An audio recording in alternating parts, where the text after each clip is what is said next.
Il est 18h04 heure locale au Venezuela quand la terre se met à trembler.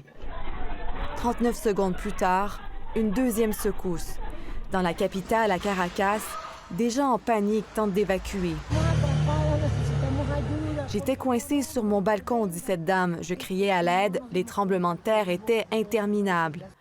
Le premier séisme a été enregistré à une magnitude de 7,2. Le deuxième a frappé plus fort, atteignant 7,5 sur l'échelle de Richter. Un record en plus d'un siècle au pays. Puis, il y a eu une vingtaine de répliques. Sous le choc, les Vénézuéliens mesurent à peine l'ampleur de la catastrophe. Il y avait des fissures dans les murs, dit cette résidente. Le bilan est lourd et augmente d'heure en heure. Il pourrait dépasser 10 000 morts selon l'Institut d'études géologiques des États-Unis. Un scénario de plus en plus probable alors que plus de 200 immeubles sont en ruine. Qu'actuemos en unión nacional, con calma. La présidente par intérim du Venezuela déclare l'état d'urgence et appelle la population à faire preuve d'unité nationale et de calme après la tragédie. De l'aide, entre autres, du Canada, de la République dominicaine et des États-Unis est en route. Le secrétaire d'État américain promet une réponse importante, rapide et efficace au Venezuela. Mais près de Caracas, la fermeture de l'aéroport de Maiquetía, en raison des dommages, pourrait compliquer l'arrivée de cette aide. En attendant, les recherches pour retrouver des victimes dans les décombres commencent. La situation est très critique parce qu'il manque les machines nécessaires et les ressources humaines. On a besoin d'aide, dit ce chef des opérations de secours. Car le temps pour retrouver des survivants est compté. Des milliers de familles espèrent encore un miracle pour retrouver leurs proches. Ici, Charlotte Dumoulin, Radio-Canada, Montréal.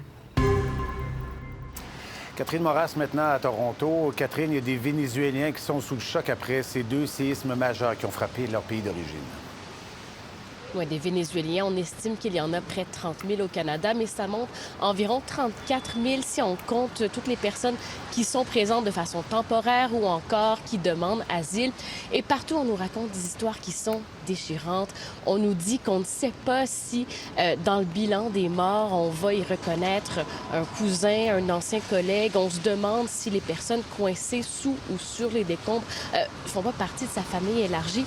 On va entendre les témoignages de deux Vénézuéliens au Canada. Par chance, leurs proches se portent bien. C'est presque un miracle parce qu'ils habitent dans les zones touchées. Mais reste que pour ces deux Vénézuéliennes-là, on dit ne jamais s'être sentis aussi loin de la maison. C'est vraiment très, très triste tout ce qui arrive à un pays qui est déjà détruit par presque 27 ans de dictature. Alors, c'est plus de la douleur, plus destruction. Just a lot of people getting affected, and Venezuela is already going through so much. Like, Venezuela was already like kind of in crumbles, and now it's even more crumbles. So it's just heartbreaking, I guess. I'm just heartbroken right now. Catherine, on vient de l'entendre avec ses intervenants. La vie était déjà difficile au Venezuela avant ces tremblements de terre, là. Oui, parce que la vaste majorité des Vénézuéliens vivent dans la pauvreté. D'ailleurs, dans les dernières heures, l'Office des affaires humanitaires de l'Organisation des Nations unies disait que déjà avant ce séisme-là, 8 millions de Vénézuéliens avaient des besoins d'aide humanitaire. Alors, on peut écouter les inquiétudes d'une autre résidente, alors que d'autres petits tremblements de terre sont attendus dans les prochains jours. There's also the concern, or at least on my end, it's what's going to happen in a couple of days and weeks, because it's not only that the building collapsed and we have to rescue these people, but well, what will happen with food and everything that happens when there's a disaster, like all the aftermath of disaster. En fait, le Canada enverra de l'aide humanitaire, mais quelle en sera la teneur? On attend toujours de le savoir. On verra ça. Merci beaucoup, Catherine. Au revoir.